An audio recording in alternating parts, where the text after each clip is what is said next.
అబ్బాయి గారు, అమ్మాయి గారు వచ్చారు.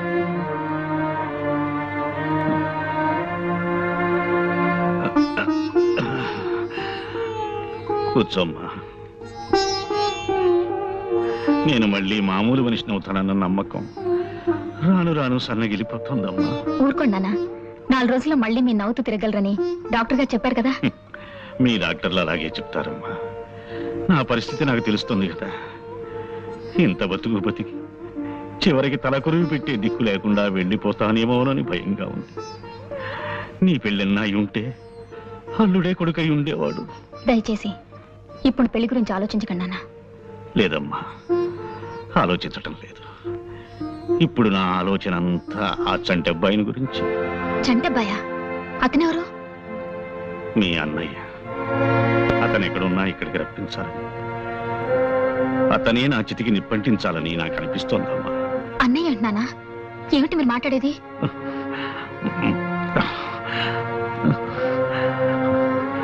ఆ ఫోటో చూడమ్మా.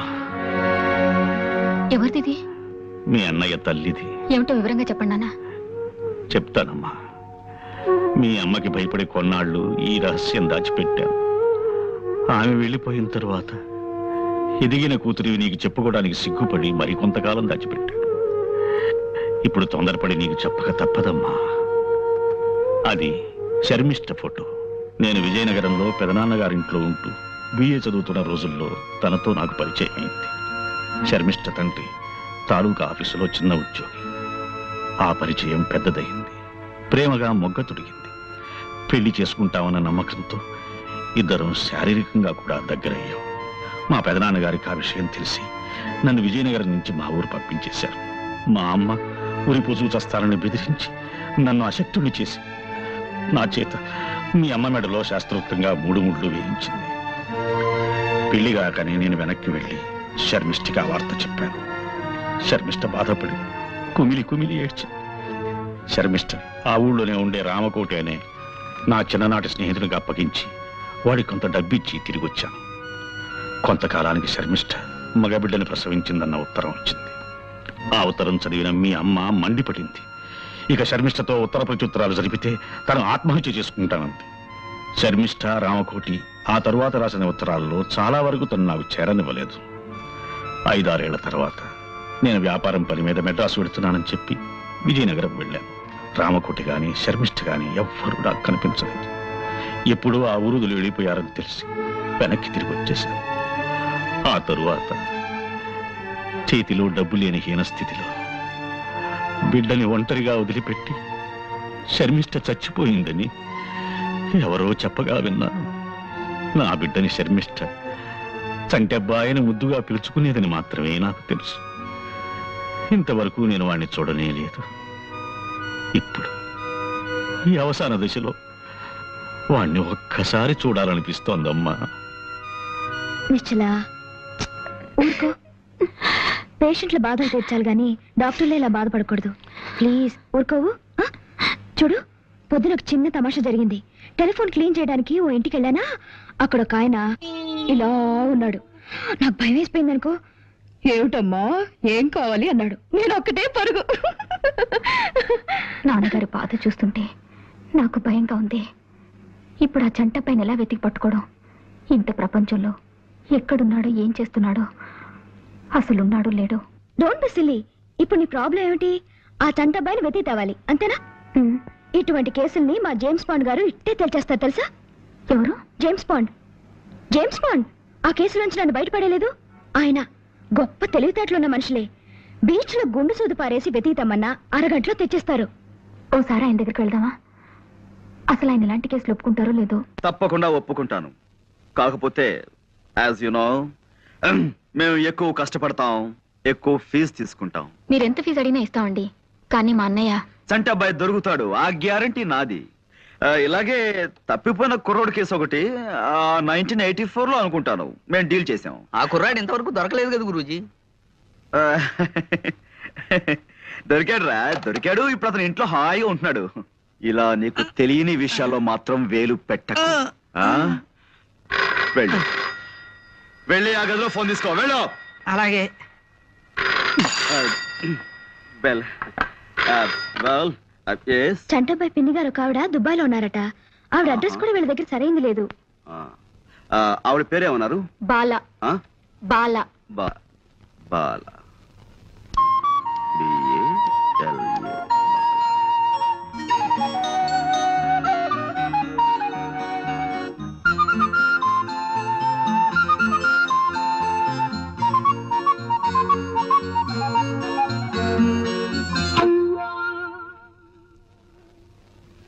ఆ ఒక్క ఆధారం రామకోటి గారి పాత అడ్రస్ తప్ప చంటపై గురించిన వివరాలు ఏం తెలియవు.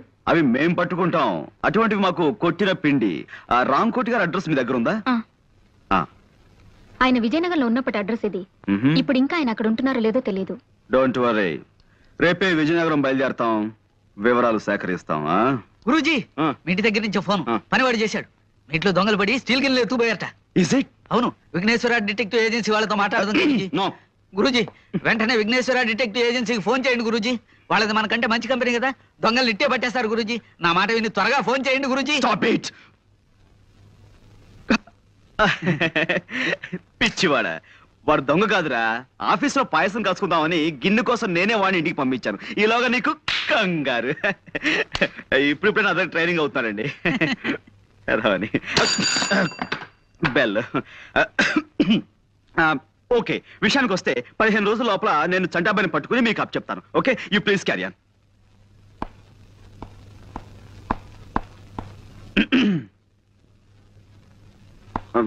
వస్తానండి. అలాగే. నాన్నగారు ఆరోగ్యం దృష్ట్యా వీలైనంత త్వరగా ఈ పని పూర్తయ్యేలా చూడండి. Sure sure. మీరు బయలుదేరండి.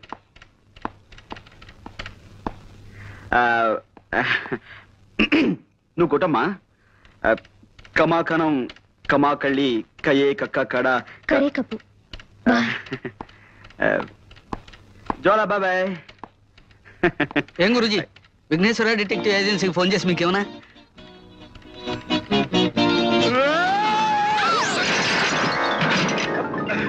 విజయనగరం వెళ్ళడానికి బస్సు ఎక్కకుండా ఈ లారీల వేటేమిటి గురూజీ? మూర్ఖ, అదేరా నీకు నాకు తేడా. బస్ స్టాండ్కి వెళ్ళటం, బస్ కోసం వెయిట్ చేయడం, ఇదంతా టైం వేస్ట్ కదా. మనదంతా షార్ట్ కట్. ముందు లారీ ఆపు.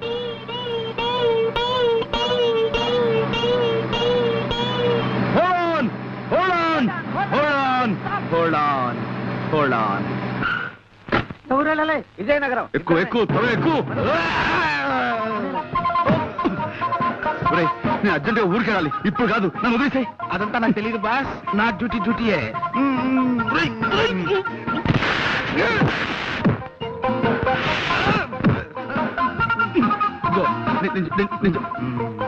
నన్ను వదిలేవా బాబు.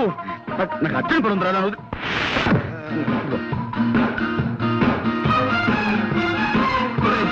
నేను అజాగ్రత్తగా ఉన్నప్పుడు హెచ్చరించడానికి మీద పడమన్నాను, కానీ ఇలా అర్జెంట్ పని మీద ఉన్నప్పుడు కాదురా. నాకు చాలా అర్జెంట్ పని ఉంది, వదులు. నాకు చాలా అర్జెంట్ పని ఉంది.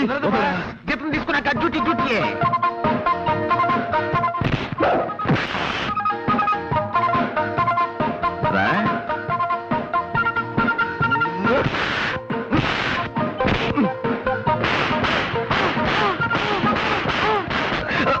అబ్బు వదులు వదులు వదలరా.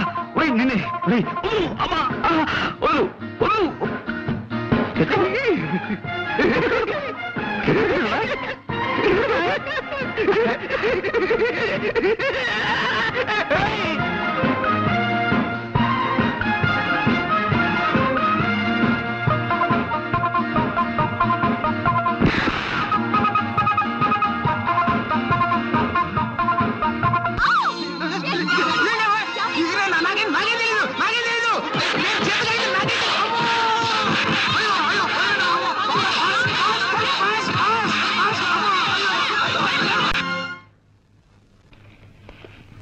Good morning sir.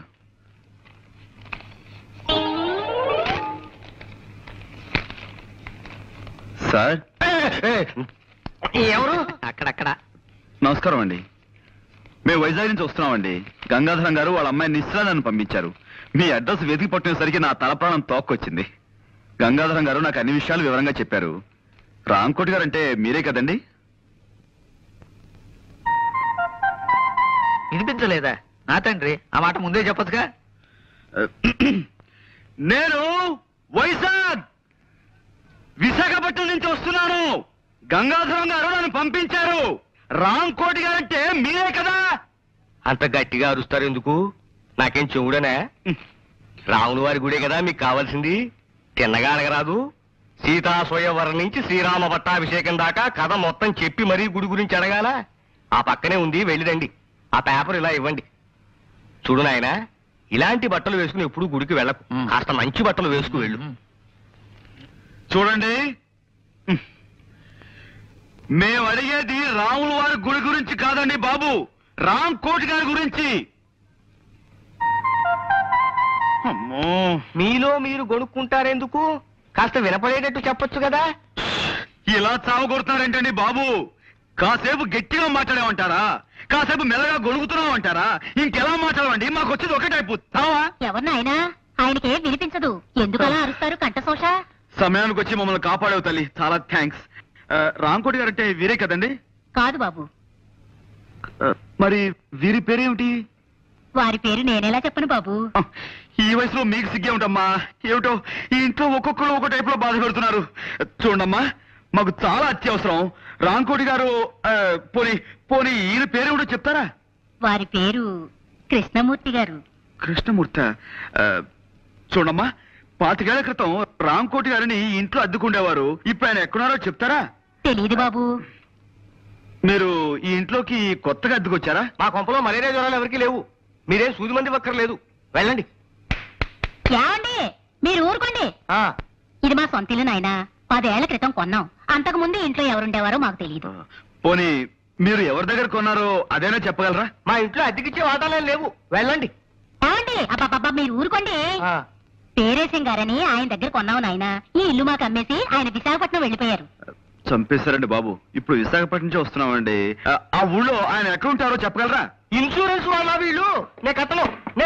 అయ్యా అయ్యా అయ్యా, అదేంటైనా కాళ్ళ మీద అంటే మీరు ఊరుకోండి. ఏదో పసివాడు ఆశీస్ అందుకుంటాడు. మీరు అడ్రస్ చెప్పండి. 10 ఏళ్ల క్రితం మీరు విజయనగరంలో ఉండగా రామకోట అనే వ్యక్తి మీకు తెలుసు కదా? రామకోట గుర్తొచ్చాడు. కళావుడు 8లాగా నల్లగా గుమ్మటంలా ఉండేవాడు. అతను పాపం పేకాడాడు కాదు. మేము పూల్ గేమ్ ఆడుతుంటే పక్కన కూర్చుని స్కోర్ వేస్తున్నాడు ఓపిగ్గా. ఆయన ప్రస్తుతం ఎక్కడున్నారండి? ఎక్కడ లేడు బాబు. లైఫ్ మిడిల్ డ్రాప్ చేసేసి అర్ధాంతరంగా పైకి వెళ్ళిపోయాడు. ఆయన భార్య పిల్లలు? భార్యంటే గుర్తొచ్చింది. ఇస్పేటు రాణిలా కళకళలాడుతూ ఉండేది. ఆవిడ అకౌంట్ అయిపోయిందనుకో. మరి పిల్లలు? పిల్లలు రాజమండ్రిలో సెటిల్ అయ్యారు. రాజమండ్రిలో ఎక్కడున్నారో ఏమో తెలియదండి. రామకోటి మాత్రం దేవీ చౌక్ సెంటర్ లో ఏదో బట్టల గుట్లో పనిచేసేవాడని విన్నాను. రామకోటి గారు పోయి చాలా కాలం అయిందండి. ఆయన మా నాన్నగారు మంచి స్నేహితులండి. ఆయన పోయారు, అది నాకు తెలుసు అనుకోండి. కానీ ఆయన పిల్లలను కలుసుకోవాలి. వాళ్ళతో మీకేం పనండి? అది మా నాన్నగారు వాళ్ళ నాన్నగారి దగ్గర 30 ఏళ్ల క్రితం సోడా కని అర్ధం అప్పు తీసుకున్నారట. ఆ బాకీ తీర్చేద్దామని. అర్ధన అప్ప? ఈ రోజుల్లో కూడా నీలాంటి వాళ్ళు ఉన్నారంటే. ఎదురుగానే ఉన్నాను కదండి, నమ్మచ్చుగా. సరేనండి, ఇంతకీ ఆయన ఎక్కడ ఉండేవారో చెప్పండి. దానవైపేటలో చిన్న గాంధీ బొమ్మ పక్క సందులో ఉంటుండేవారండి. మరి ఇప్పుడు ఆయన పిల్లలు? వాళ్ళు ఎప్పుడో ఈ ఊరు వెళ్ళిపోయారండి. ఆయనకి పిల్లలు ఎందరో చెప్పగలరా? 2 కొడుకులండి. ఇద్దరు సొంత కొడుకులేనా? ఒక్కద్దె కొడుకు లేడా? గణపతి, ఆ పిల్లల పేర్లు ఏమిటో చెప్పగలరా? ఒకడు కళ్యాణ్ అండి, ఒకడు పట్టాబండి. పట్టాభి నేను కలిసి చదువుకున్నామండి. చూడు మాస్టారు, 2 పిల్లలు ఉన్నా గాని ఒక్కోసారి ఓ పిల్లాడి మీదే తండ్రికి ఎక్కువ ప్రేమ ఉంటుందంటారు. ఆ విధంగా రామకోటి గారు ఎవరిని ఎక్కువగా చేరదీసేవారో చెప్పగలరా? అంటే ఆ విషయం అయితే రామకోటి గారు పట్టాబంటేనే ఎక్కువ ఇష్టపడేవారండి. రెండో వాడు కళ్యాణ్ ఈ విషయంలోనే పట్టాభితోనూ ఒక్కోసారి నాతోనూ కూడా పోట్లాడేవాడండి. Very good. ఇప్పుడు కళ్యాణ్ ఎక్కడుంటున్నాడో చెప్పగలరా? వైజాగ్ ఎలక్ట్రిసిటీ డిపార్ట్మెంట్ లో పనిచేస్తున్నాడండి. ఆ మధ్య నా దగ్గర 200 అప్పు తీసుకున్నాడు, తిరిగి పంపించేసాడండి. ఎంఓ ఫారం మీద ఫ్రమ్ అడ్రస్ చూశానండి. పిల్లాన్ని సంకలో పెట్టుకుని ఊరంతా వెతికినట్టు చంటబ్బాయిని వైజాగ్ లోనే ఉంచుకుని ఎన్ని ఊళ్ళు తిరిగాం. చంటబ్బాయి ఎవరండి? అదో కేసులండి, దాని గురించే. ఏమిటండి అది? చంటాబాయని మేము సినిమా తీయబోతున్నాం. అందులో హీరోగా కళ్యాణ్ బుక్ చేద్దామని ఆ ప్రయత్నంలో. ఏమండి మీరు సినిమా తీస్తున్నారండి? ఏమండి నమస్కారం అండి, నా పేరు విశ్వనాథ్ ధమ్ అండి. చాలా నాటకాలు వేశానండి. ఎన్నాళ్ళుగానో ఒక్క సినిమాలో యాక్ట్ చేయాలని చాలా కోరిక ఉందండి. ఒక్క చిన్న బిట్ యాక్ట్ చేస్తాను. అదే మనం తర్వాత కలుసుకుందాం. బాబు కాదనకండి. బాబు చెప్పండి. ఒక్క చిన్న బిట్టండి, చిన్న బిట్టండి. ఆల్ రైట్, తమరు ఎప్పుడైనా గుడ్డివాడి పాత్ర వేశారా? లేదండి, మీరు చెప్తే చేసేస్తానండి. అలాగే అది ఆకలితో బాధపడుతున్న ఓ గుడ్డివాడు ఎలా అడుక్కుంటాడో మీరు నటించి చూపిస్తారా? నటిస్తానండి. బాగా ఆకలితో కదండి. అయ్యా బాబు, ధర్మం చెయ్యండి బాబు. ఒక్క 5 రూపాయలు ధర్మం చేస్తే అజంతా హోటల్లో చికెన్ బిర్యానీ తింటాను బాబు. తండ్రి, అమ్మా, బాబు ధర్మం చెయ్యండి బాబు. అనాథ బతుకు బాబు, తల్లి తండ్రి లేనివాడు. వాళ్ళేరి ఎవర్రా వాళ్ళు? అదే సినిమా తీస్తానన్న వాళ్ళు. సినిమానా నిశ్చార్థమా అడ్డగాడిదా? మేమంతా చచ్చామనుకుంటున్నావా? అనాథ జన్మంటే అడుగు తింటున్నావు. ముప్పొద్దున 3 కుంభాలు లాగిస్తూనే ఉన్నావు కదరా. అది కాదు నాన్న, వాళ్ళు సినిమాలో వేషం ఇస్తానంటాను, కొంచెం యాక్ట్ చేసి చూపిస్తున్నాను. సినిమాలో వేషాలు వేసుకుంటూ అడుక్కు తింటూ బతుకు. నా కొడుకు పుట్టగానే టీవీ చూసి దడుచుకుని చచ్చాడు అనుకుంటాను. నాన్న నాన్న హలో వైజాగ్ కోడి ఏంటి? కోడి గుడ్ల రేట్ ఎంత? 100 రూపాయి. బాగా డౌన్ అయిందయ్యా. ఫోన్ పెట్టాయి. అమ్మా, హలో హలో ఆపరేటరు, మా చూడమ్మా, మధ్యలో లైన్లోకి ఎవరెవరో వచ్చేస్తున్నారు. ఇస్తారా? హలో హలో నిశ్చయరా? నేను మాట్లాడుతున్నాను. నేను రాజమండ్రి నుంచి అండి. అదే జేమ్స్ బాండ్ ని. అబ్బా, షేక్స్పియర్ కాదండి బాబు, జేమ్స్ బాండ్. జేమ్స్ కాదండి, పాండ్ రంగారావు అండి. హలో, మన చంటబ్బాయి ఎవరో ఈవేళ తెలిసింది. ఏమిటి? చంటబ్బాయి ఎవరో తెలిసిందా? నేను వచ్చి మీతో మాట్లాడతాను. నేను ఇప్పుడేం మాట్లాడలేనండి. తర్వాత అరవకపోతున్నానండి బాబు. అమ్మా, అరిపించి మనిషి అరుగుదల శక్తిని పెంచుతున్న ఓ టెలిఫోన్ డిపార్ట్మెంట్ నీకు నా అమ్మా.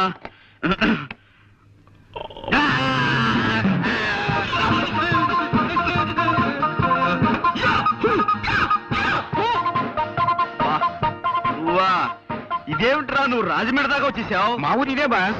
మీరు అక్కడ ఊళ్ళో లేరు కదా అని నేను సెలవు పెట్టి ఈ ఊరు వచ్చాను. వేరే ఇక్కడికి వచ్చిన తర్వాత తెలిసింది మీరు ఇక్కడ ఉన్నారని చెప్పి ఓసారి డ్యూటీ చేద్దాం అనిపించి వచ్చాను బాస్. నువ్వు నీ డ్యూటీ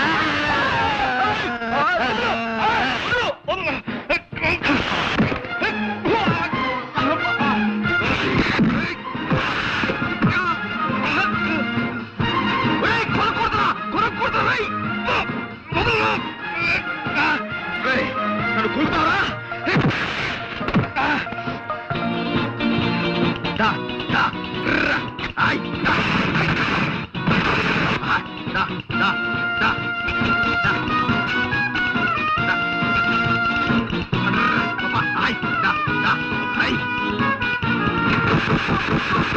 Come on!